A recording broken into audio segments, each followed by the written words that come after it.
The latest episode of Survivor 47 featured a surprising move from a very surprising source, as previously invisible Genevieve Mushalok flipped the script on her Lavo tribe, getting two people who seemingly hated each other, Rome Clooney and Sol E, to work together and oust emerging threat Kishan Patel.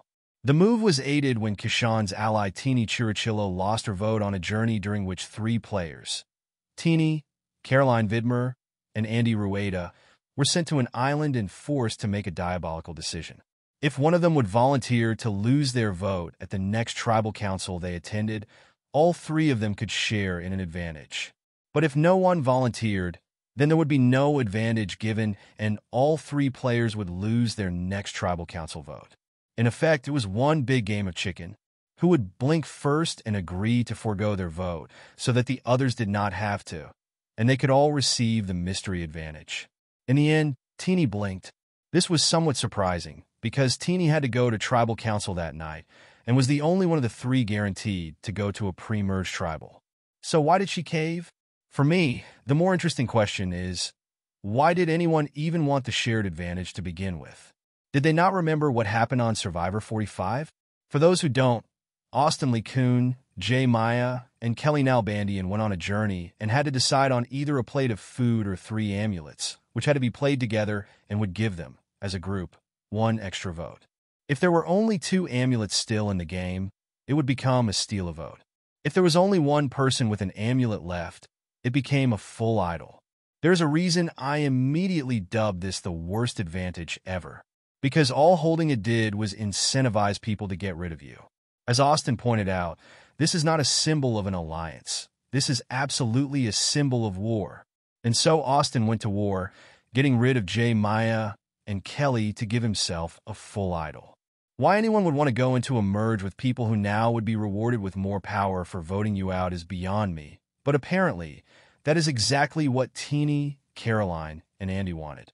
And that is what they received, with an amulet idol that had to be played by all three of them on the same person once they were on the same beach.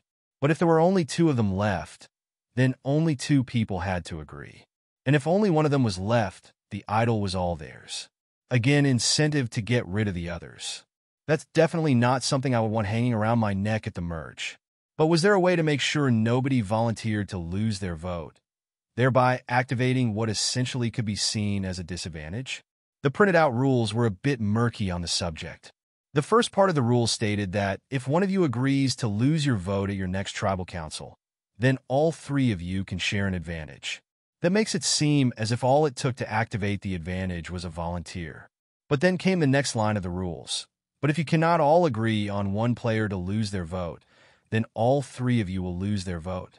While that seems like a line to force a game of chicken to see who would eventually cave and volunteer, it could also, by the letter of the law, be interpreted that the other two people have to agree to the person who wants to volunteer.